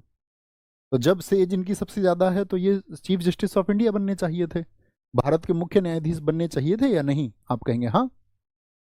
अब मेरा क्वेश्चन आपसे ये है कि 1964 में न्यायाधीशों की संख्या कितनी हो चुकी थी? तो आपको मैंने बताया 1956 में पहली बार बढ़ाई गई थी, और 56 में कर दी गई थी कितनी? आपका 11, 1+10। उसके बाद में आपका 1960 में बढ़ा दी गई, कितना कर दी गई? 1960 में। तो आप कहेंगे 1960 में उसको बढ़ा के कर दिया गया था आपका कितना? 14, 1+13। तो उन 14 जजेस में सबसे सीनियर थे जफर इमाम, तो ये बनने चाहिए थे। लेकिन क्या हुआ, दरअसल में बीमार रहने लगे थे और इनका मानसिक संतुलन खो गया था। एक बार तो ये फैसला सुना रहे थे जफर इमाम, तो ऐसा हुआ कि उनको जो पनिशमेंट बोलना था वो 300 बोलना था उस टाइम पे, 1963 के टाइम पे। सोचो आप, उसको उन्होंने 30,000 की जगह आपका बोल दिया 3 लाख रुपए दंड होगा, 3 लाख रुपए। और ऐसा होता था इनके टाइम पे कि बीमार वगैरह रहते थे, तो वो उधर से वकील अपनी जिरह कर रहे हैं, मतलब कि अपने सुनवाई कर रहे हैं, अपने पक्ष रख रहे हैं, ये सो जाते थे बेंच पे। तो इस तरह से अब सोने का मतलब आप समझ सकते हैं, यानी कि उनका जो, उनकी पत्नी इनको लेके आती थी। तो पहली बार नेहरू जी ने क्या किया कि इसका जो नेहरू जी ने सोचा था कि भाई सबसे वरिष्ठ को बनाएंगे, तो वो वरिष्ठ नहीं रहे फिर। यानी कि अब ऐसे व्यक्ति को आप जज बनाएंगे क्या? लेकिन नेहरू जी के सामने बड़ी समस्या थी, ये बड़ा करीबी घराना था, और उस समय पे आप जानते ही हैं कि नेहरू जी को साधना था इस देश के मुसलमानों को भी, हिंदुओं को भी। ठीक है, तो वो इसलिए सोचते थे कि भाई यार कहीं ऐसा तो नहीं होगा, आपका भारत पाकिस्तान के बीच में वैसे ही तनातनी चल रही थी कि नेहरू जी ने एक मुस्लिम व्यक्ति को जज नहीं बनने दिया, और नेहरू जी ये चाहते थे। आप जानते हैं चीज़ें तो एकदम से पॉलिटिक्स पकड़ लेती हैं। यार नेहरू जी ने जानबूझ के किसी मुस्लिम व्यक्ति को नहीं बनाया, लेकिन कारण क्या थे? कारण थे मेडिकल इश्यूज। तो नेहरू जी ने इनकी जगह क्या किया था आपका कि जफर इमाम को ना बना करके, जफर इमाम को ना बना करके इनकी जगह एक व्यक्ति आए थे, गजेंद्र गडकर, यानी दूसरे सीनियर थे। यानी सीनियरिटी बात वाली बात चली गई, सीनियरिटी वाली बात मतलब एक विशेष कारण से गई है। लेकिन इंदिरा गांधी जी ने इसको इंदिरा गांधी जी के बारे में बताते हैं थोड़ा सा, यहाँ पे लिख लेना इस बात को। 1973 इंदिरा गांधी, इंदिरा गांधी, इंदिरा गांधी। देश में इमरजेंसी मैंने आपको बताई थी, जरा मुझे बताएं इमरजेंसी तीसरी कब लगी थी? तो आप कहेंगे तीसरा जो राष्ट्रीय आपातकाल लगा था वो लगा था 25 जून 1975 को। और 25 जून 1975 को इमरजेंसी लगने के कारण क्या थे? क्योंकि 1971 के जो चुनाव हुए थे उसमें आपका जो राजनारायण थे, आपका वो खिलाफ चुनाव लड़े रायबरेली से इंदिरा गांधी जी के। तो इंदिरा गांधी जी अपनी मशीनरी का प्रयोग करके तो जीत गई, लेकिन हकीकत में कहा जाता है कि उसमें जो जीत थी वो किसकी जीत थी? वो आपका राजनारायण की जीत थी। तो आपका इलाहाबाद हाई कोर्ट ने क्या किया था, उनकी जो संसद सदस्यता थी उसको खत्म कर दिया था, 6 वर्ष की रोक लगा दी थी। इसी दौरान उसके विरोध में क्या किया, इंदिरा गांधी जी ने कहा एक काम करो, देश में इमरजेंसी लगा देते हैं। और देखो बड़ा कमाल हुआ कि देश में आपातकाल लगा दो, तो आपातकाल लगा दिया गया देश में। अब जब आपातकाल लगा तो आप सब लोगों को पता होना चाहिए, उससे पहले मैं आपको पूछूं 1973 का केशवानंद भारती केस सबको याद है? सबको याद है या नहीं है? आप कहेंगे हाँ। तो उसमें मुझे बताओ कितने जजेस की बेंच थी? तो आप कहेंगे उसमें टोटल 13 जज थे भैया। 7-6 से वो निर्णय आया था, यानी 7 जज तो ऐसे थे जिन्होंने कह दिया था एग्रीड, और 6 जज ऐसे थे जिन्होंने कह दिया था नॉट एग्रीड, यानी कि वो उस पक्ष में नहीं थे। हुआ क्या था दरअसल में कि ये कहा गया था केशवानंद भारतीवाद में कि संपूर्ण संविधान में संशोधन हो सकता है, यानी कि पूरा का पूरा संविधान बदला जा सकता है, चाहे फंडामेंटल राइट हो, चाहे प्रियम्बल हो, चाहे बाकी कोई प्रोविजन हो, सब कुछ बदला जा सकता है सिवाय किसके? मूल ढांचे के अतिरिक्त, यानी कि बेसिक स्ट्रक्चर जो है उसमें कोई बदलाव नहीं होना चाहिए। जो बेसिक स्ट्रक्चर है, जो मूल ढांचा है, वो प्रभावित ना हो। यही तो बात थी। आप कहेंगे हाँ। तो केशवानंद भारतीवाद जब ये हुआ था तो 6 लोग जो थे, उन 6 लोगों में 3 जज शामिल थे जिन्होंने बोला था नो, जिन्होंने नो कहा था। इसके लिए मुझे थोड़ा बैकग्राउंड और पीछे ले जाना पड़ेगा आपको। अभी मैं आगे बताऊंगा, अभी थोड़ा सा इतनी समझ रखो, आगे चल के मैं आपको बताऊंगा। इंदिरा गांधी जी ने क्या किया था लगातार, उनको पता था कि भाई जो इमरजेंसी हटेगी कभी ना कभी, तो इमरजेंसी कभी ना कभी हटेगी, यस और नो। तो इमरजेंसी हटेगी तो उन्होंने क्या किया था, इस दौरान उन्होंने लोकसभा का कार्यकाल बढ़वा लिया 5 से 6 वर्ष, उसको बोला अब लोकसभा 6 वर्ष की रहेगी। उन्होंने कह दिया कि जिस दौरान जो भी संशोधन हुए हैं हो सकता है कल को आकर के न्यायिक समीक्षा करके कोर्ट उनको मना कर दे। उन्होंने बोला कि इन मामलों की जो प्रधानमंत्री राष्ट्रपति इनके द्वारा हुए हैं इनकी न्यायिक समीक्षा नहीं होगी। तो उन्होंने बहुत सारे संशोधन कर लिए। ठीक है, इसका हम बाद में जिक्र करेंगे, अभी हम बात बता रहे हैं कि जब केशवानंद भारतीवाद आया था 1973 में, तो कुछ जज ऐसे थे, क्या थे, 6 जज ऐसे थे जो बोल रहे थे नो, यानी संविधान में संशोधन नहीं करना है। अब इंदिरा गांधी जी को तो संविधान में बहुत सारे संशोधन करने थे, तो इंदिरा गांधी जी इनकी बात क्या इन पर नजर नहीं रख रही होंगी? बोले अच्छा तुम नेता बन रहे हो ज्यादा, तुम हमको संविधान नहीं बदलने दोगे। तो इंदिरा गांधी जी ने तो लगातार इतने संशोधन करें, आप देखोगे मिनी कॉन्स्टिट्यूशन, 42वां संविधान संशोधन 1976, पूरे संविधान को लगभग बदल के रख दिया। बोलते हैं मिनी कॉन्स्टिट्यूशन, आधा संविधान है वो। तो 6 जज इनके रहेंगे या नहीं रहे होंगे इनके, आपका अगर ऐसे चश्मे पे आप कहेंगे हाँ रहे होंगे। तो उन 6 जजेस में से 3 जज ऐसे थे जो सीनियर जज थे, 1, 2, 3, 3 जज ऐसे थे जो सीनियर जज थे। J.S. सैलेट, पहला नंबर तो इनका था कि ये CJI बनते, मुख्य न्यायाधीश बनते। दूसरे इसमें थे के एस हेगड़े। तीसरे थे इसमें एन ग्रोवर। और तीनों के तीनों को कैंसिल करके इनकी जगह किसको बनाया? अजीत नाथ रे को। नेहरू जी ने तो बनाया बीमारी की वजह से, लेकिन इंदिरा गांधी जी ने किसकी वजह से बनाया? जो हम करने जा रहे हैं वो तुम हमको करने नहीं देना चाहते हो, अब तुम हमारे सैटेलाइट पर हो, हम भी तुमको जो है जब वक्त आएगा तो बता देंगे, मौका मिलेगा तो बता देंगे कितनी नफरत है हमें तुमसे। ये बताया इंदिरा गांधी जी ने उन्हें। तो कौन बने? अजीत नाथ रे, यानी कि चौथे चौथे नंबर पर थे ये सीनियरिटी में, लेकिन इनको बनाया गया। तो भैया यहाँ पर तो फिर तो आप कहोगे बड़ी गड़बड़ हो गई, बहुत गड़बड़ हो गई यहाँ पर तो, है ना। तो इंदिरा गांधी जी को इसलिए बोलते आयरन लेडी, अपने फैसलों को कैसे भी ना कैसे करके उनको उसको मनवाना था। 1977 में यही हुआ, याद रख लेना।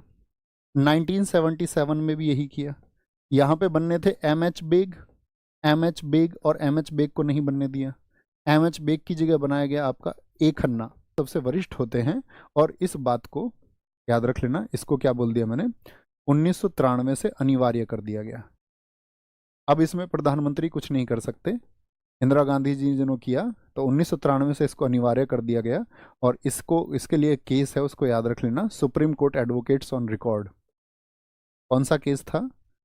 Supreme court, supreme court advocates on record, on record versus, versus union of India, versus UOI, 1993। और ये भारत में बहुत चर्चित है, जिसको बोलते हैं सेकंड जजेस केस, सेकंड जजेस केस भी इसको कहा जाता है। याद रखेंगे इस बात को। कॉलेजियम क्लियर है। और कॉलेजियम में आपका तो अब जब इसको इन्होंने बोल दिया 1993 में, सुप्रीम कोर्ट के बाद में कह दिया गया कि नहीं अनिवार्य होगा, तो अब तो फिर कौन कमज़ोर हो गया? तो अभी तक आपने देखा होगा यहाँ पर तो विधायिका इंदिरा गांधी जी बहुत मजबूत थी, लेकिन जैसे ही ये डिसीजन आया तो फिर से पावर किसके पास चली गई। तो आप इस टकराव को महसूस कर पा रहे हैं, न्यायपालिका और विधायिका के इस टकराव को, जो इन लोगों के बीच में आपका लेजिस्लेचर या फिर आपका जो जुडिशरी के बीच में कन्फ्रंट्रेशन है, उसको आप महसूस कर पा रहे हैं? उम्मीद करूंगा कर पा रहे होंगे। तो यहां तक की बात में आगे चलें। फिर आगे क्या आती है? अब आती है बीजेपी गवर्नमेंट। अब शक्ति किसके पास चली गई है? कॉलेजियम प्रणाली किसके पास में? कॉलेजियम प्रणाली पे किसका अधिकार है? तो वहां तो जुडिशरी बहुत मजबूत है। अब भाई साहब मोदी जी आ जाते हैं 2014 में, उनको भी खटकती है न्यायपालिका। वो कहते हैं यार सारी शक्तियां तो न्यायपालिका के हैं, तो कैसे, मतलब हमेशा विधायिका ये सोचती है न्यायपालिका अब शिकंजा कैसे जमाए, जबकि सोचना क्या चाहिए कि न्यायपालिका स्वतंत्र होकर देश के लिए बेहतर काम कैसे करे। तो यहाँ पे क्या होता है फिर? यहाँ पे आया एनजेएसी, एनजेएसी इसको बोलते हैं राष्ट्रीय न्यायिक नियुक्ति आयोग। इन्होंने कॉलेजियम प्रणाली को खत्म किया, ऐसे सॉरी ऐसे लिख सकते हैं, वर्ष था 2014, ठीक है। इसको लिख लेंगे 99th कॉन्स्टिट्यूशनल अमेंडमेंट 2014, 2004 था, सॉरी नहीं मैं थोड़ा कंफ्यूज हुआ। 99th अमेंडमेंट आपका 2014 तो नहीं हो सकता, कि 2004 ही होगा, हाँ सही है 2004 ही होगा। तो मुझे मोदी जी से कंफ्यूज हुआ, मेरे दिमाग में 2014 की इमेज आई, नहीं मोदी जी नहीं है भैया, मोदी जी नहीं है ना। 2004 में किसकी गवर्नमेंट है आपको सोचना होगा। तो 2004 में गवर्नमेंट आ गई थी, बीजेपी गवर्नमेंट 2004 में ख़त्म हुई थी, और 2014 में आपका गवर्नमेंट आई थी, फिर 2004 सॉरी 2004 में गवर्नमेंट आई थी, 2014 तक फिर कांग्रेस की, मनमोहन सिंह जी लगातार 10 वर्ष के लिए प्रधानमंत्री रहे थे, है ना, 10 वर्ष के लिए प्रधानमंत्री रहे थे, ठीक है। और 2004 से लेकर के 2014 तक, हाँ नरेंद्र आपका कौन रहे थे, मनमोहन सिंह जी प्रधानमंत्री रहे, और 2014 में फिर मोदी जी आए, है ना, 2014 में फिर मोदी जी आए हैं, ठीक है, वी आर राइट, ठीक है। तो यहाँ पे लिखना 2014, 99th, इसमें मुझे कन्फ्यूजन हुआ, एक बाहरी कन्फ्यूजन हुआ। 99th कॉन्स्टिट्यूशनल अमेंडमेंट 2014 ही होगा। 2014 में, 14 में कॉलेजियम प्रणाली की जगह, कॉलेजियम एकदम से सही है, मोदी जी की बात है, कॉलेजियम प्रणाली की जगह, जगह राष्ट्रीय न्यायिक नियुक्ति आयोग, इसको मार्क करना भैया, राष्ट्रीय न्यायिक नियुक्ति आयोग, राष्ट्रीय न्यायिक नियुक्ति आयोग, एनजैक बोलते हैं इसको, एनजैक नियुक्ति आयोग आया, आयोग आया। और उनका कॉलेजियम से नहीं होगा, एनजैक से होगा, एनजैक से होगा। लिखना बाई 99th कॉन्स्टिट्यूशनल अमेंडमेंट, संवैधानिक संशोधन या संविधान संशोधन 2014, बाई 99th कॉन्स्टिट्यूशनल अमेंडमेंट 2014 क्या किया गया? इसको बोलेंगे हम क्या, national justice appointment commission, national justice appointment appointment commission. कभी कुछ मैं ऐसे कुछ गड़बड़ हो ना तो मुझे उसके लिए माफ करना है ना। In place of, in place of, कभी भी ऐसा कुछ होगा तो उसको मैं करेक्ट करा दूंगा। In place of collegium. Collegium system में क्या कितने लोग थे टोटल, बताइए मुझे जरा फटाफट से। कॉलेजियम सिस्टम में कितने लोग थे मुझे बताएं एक बार। तो आप कहेंगे भैया कॉलेजियम सिस्टम जो था आपका, उसमें हमने बताया था कि एक चीफ जस्टिस ऑफ इंडिया थे और साथ में कितने थे, चार अन्य लोग भी थे। चार अन्य लोग भी तो थे। आप कहेंगे हाँ बिल्कुल थे चार अन्य लोग। और उसमें से कितना उनका बहुमत चाहिए था, उनकी मेजोरिटी चाहिए, यानी कि मेजोरिटी तीन का और एक चीफ जस्टिस ऑफ इंडिया की सहमति तो चाहिए, यानी कि पांच में से कुल मिलाकर के चार लोगों की सहमति चाहिए थी। और वो चार कौन थे, जज थे, यानी कि पावर जुडिशरी के पास में थी। इन्होंने कहा नहीं, अब कॉलेजियम नहीं रहेगा और एन जैक आएगा। और एन जैक में इन्होंने बोल दिया जो एन जैक होगा, नेशनल जस्टिस अपॉइंटमेंट कमीशन, इसमें इन्होंने बोला इसमें 6 सदस्य होंगे।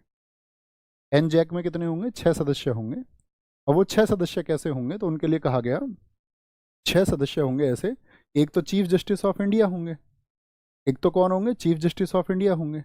और साथ में कह दिया गया कि दो जो होंगे इसमें, दो होंगे आपका सीनियर जजेस होंगे, वरिष्ठ न्यायाधीश होंगे, वरिष्ठ न्यायाधीश होंगे। दो क्या होंगे, सीनियर जज होंगे, सीनियर जजेस होंगे। और साथ में एक व्यक्ति वो होगा जो देश का कानून मंत्री है। यानी देखो विधायिका को एंटर करा दिया या नहीं करा दिया। एक विधि मंत्री होंगे, कौन होंगे, एक आपका जो लॉ मिनिस्टर होंगे, लॉ मिनिस्टर वो होंगे। ठीक है, पेज फंसेगा यहां पर। इन्होंने कह दिया कि दो ऐसे व्यक्ति होंगे जो ख्याति लब्ध होंगे, यानी कि जो प्रसिद्ध व्यक्ति होंगे, ख्याति लब्ध, जो आपका इनको बोल सकते हैं सेलिब्रिटी, और ये फेमस पर्सन होंगे, ख्याति लब्ध होंगे। ठीक है, ये बात तो सही होगी। तो कितने बोल दिए इन्होंने, 6 लोग। तो देखो कितना हो गया यहाँ पे, कितने लोगों का। तो एक व्यक्ति तो चीफ जस्टिस ऑफ इंडिया हो गए, दो वरिष्ठ न्यायाधीश हो गए, एक विधि मंत्री, ये भी सरकार से हो गए, और दो जो ये व्यक्ति होंगे फेमस, इनको कौन बताएगा। तो इसके लिए बोल दिया गया कि ये जो दो व्यक्ति होंगे इनके लिए चुनने के लिए एक समिति होगी, एक बाई कमेटी, यानी कि एक समिति द्वारा ये चुने जाएंगे।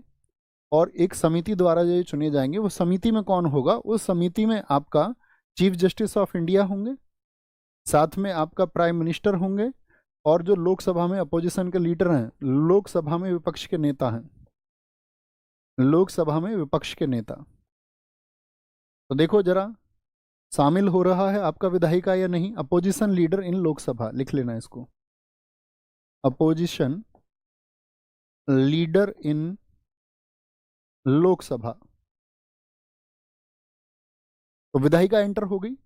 आप कहेंगे हाँ विधायिका एंटर हो गई, तो अब तो फिर से एक टकराव की स्थिति आ गई। अब न्यायपालिका इनसे टक्कर लेगी। न्यायपालिका ने कहा अच्छा तुम ये कर रहे हो, बार बार कुछ ना कुछ कर देते हो अपना इन्फ्लुएंस करने के लिए, चीज़ों को प्रभावित करने के लिए, तुम स्वतंत्र नहीं रहने दोगे। तो फिर क्या किया, 2015 में इस एनजैक को निरस्त किया। और देखो क्या डिसीजन सुनाया सुप्रीम कोर्ट ने, बड़े कमाल का डिसीजन सुनाया।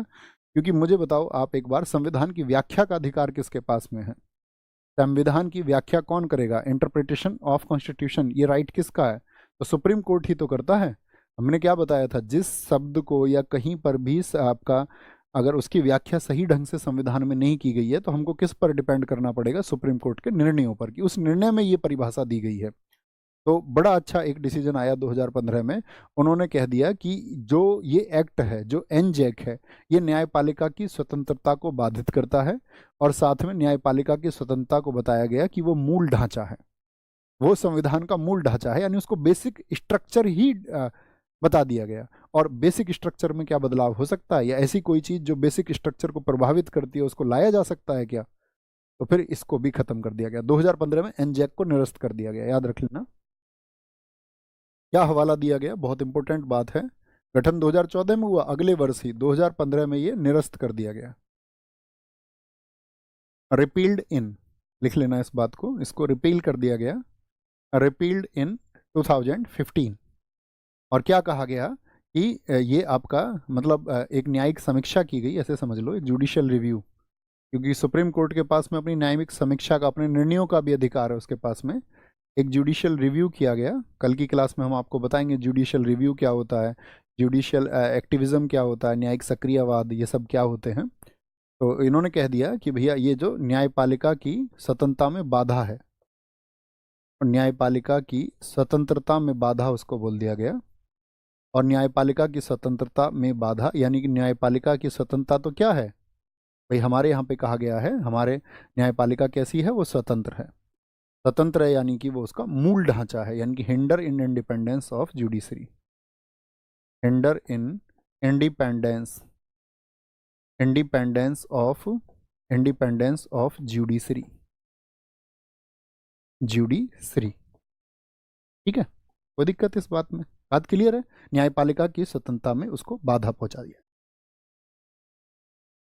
खत्म कर दिया गया। बताओ, यानी कि जो आपका बीजेपी गवर्नमेंट की प्लानिंग थी वो काम हो पाई। अब भैया जिसको न्यायपालिका की स्वतंत्रता, न्यायपालिका की स्वतंत्रता क्या है याद रख लेना, ये तो हमारा बेसिक स्ट्रक्चर है, मूल ढांचा है, मूल ढांचा। तो मूल ढांचा तो प्रभावित नहीं होना चाहिए। तो सुप्रीम कोर्ट ने फिर एक इस स्थिति आ गई ऐसी, अब तो वर्तमान में कुछ नहीं है, यानी कि जब एनजैक को भी कैंसिल कर दिया गया, तो मुझे बताओ एनजैक किसकी जगह लेके आया गया था? कॉलेजियम की। और कॉलेजियम में पावर्स किसके पास हैं? जुडिशरी के पास हैं। तो आज वर्तमान में अगर मैं आपसे पूछूं तो क्या लागू है, तो आप कहेंगे भैया अब वर्तमान में आपका क्या लागू है, तो कॉलेजियम आपका। जब इसको 2015 में खत्म कर दिया गया तो इसकी जगह क्या होगा, फिर क्या होगा? फिर आज वर्तमान में कॉलेजियम प्रणाली से। बात क्लियर है? समझ पा रहे हैं ना सारी चीज़ें जो मैं बता रहा हूँ?